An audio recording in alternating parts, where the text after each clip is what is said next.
So obviously the wipe just came through, 10.5 for EFT. And so I went through and I did some preliminary things.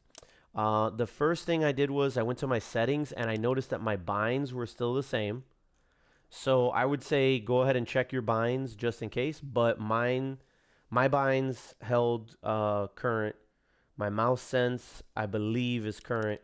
Sound was current. Graphics was everything was correct except my screen resolution and it was screen resolution and I think that was it. Yeah, screen resolution was the only graphic setting that was off.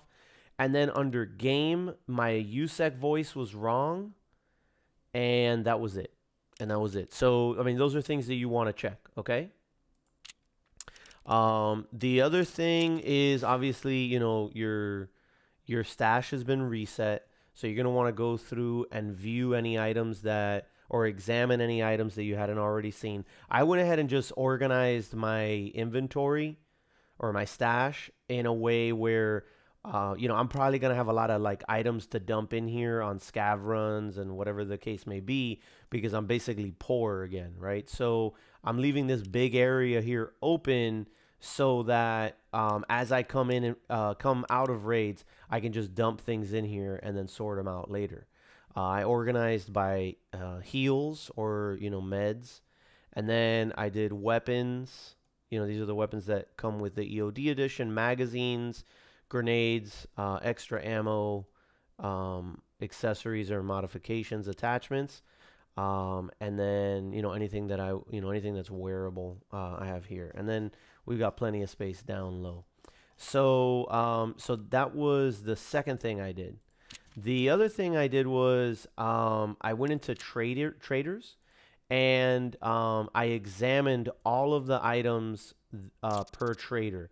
This way, in the raid, I don't have to do it for the first time. Now, unfortunately, I had done this earlier, and it appears that some of the things that I did not carry over. My game kind of bugged out after I did it, and so it looks like it may not have retained it.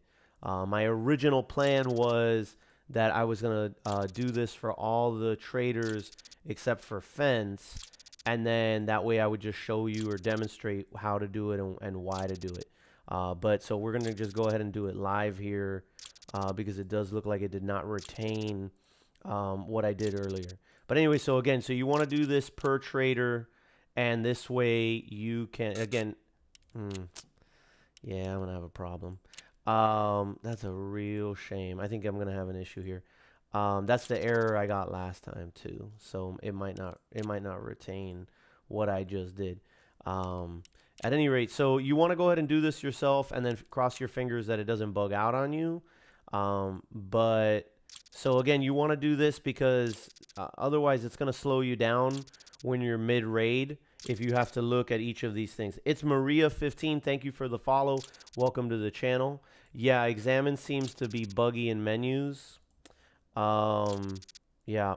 So that's okay, though. That's okay. We're going to do it now, and I'm going to demonstrate. Now, the other thing that that is I guess unique to this update is the handbook. So the handbook is now active, and so you'll notice that there are these little like green, yes, slash yellow exclamation points.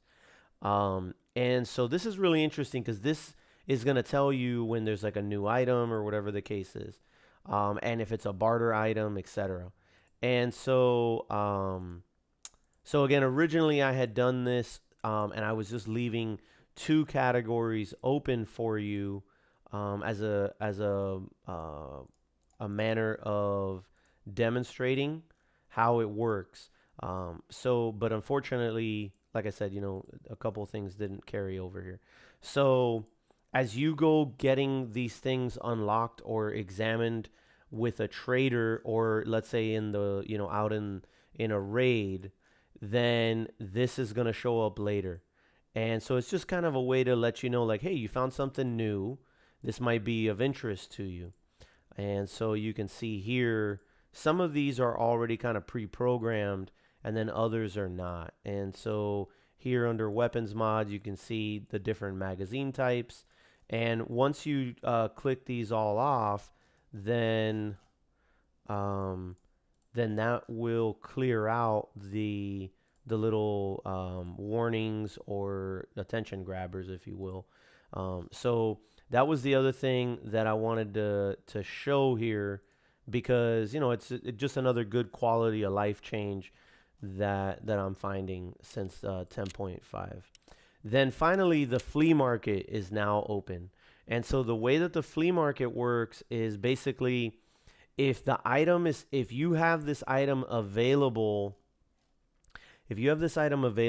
with a trader, then you can make the purchases off of the flea market. It is gated to an extent. So this is an unknown item, probably a hose, and so some of it is gated.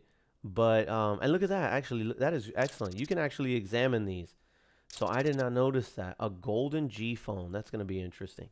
And so anyway, if you get some free time, you can go through here and you can kind of examine all the different items that are available. But essentially, this is the long-awaited flea market. And so, you're going to be able to kind of farm up things a little bit faster, assuming that you have the resources available. And there goes that. So anyway, but this is the flea market. You can browse for items, and that actually works, which is great. You have a wish list, so if you want to enter in items that just like an Amazon wish list, and then my offers. And so these will be like anything that you put out on the market. And so obviously people can buy them, and you see here these are the prices that people are asking for things. And so and then here is your reputation as a seller or a trader on the flea market. So again, some real interesting changes to the game, some cool quality of life changes, but and some interesting additions. They did include some new animations. So when you're drinking water, you take it out, you take the bottle out and you drink from it. If you need to heal yourself, then they've got some cool animations for that. And I was kind of worried about that. However, it seems like they did a pretty good job with it. It's not too extensive, it's pretty quick. And so I think that it's not too terrible. It's something where I could see you kind of like ducking for cover and administering first aid, and then kind of getting back into the fight. So I think it's a pretty good balance with those, and it adds a good level of realism. I was concerned about it originally, but I think I haven't played it yet. We're gonna play it here in a little bit, but it's pretty cool. It's pretty cool. Anyway, so those are kind of the changes I wanted to walk everybody through on those things, because those are, I think, like the big pressing issues, or additions, I should say. So hopefully everybody enjoys it. We're gonna get into it today. We'll do viewer games now. Queue is open, and we're gonna start over with some Tarkov. Anyway, good luck when you get out there. All right, peace.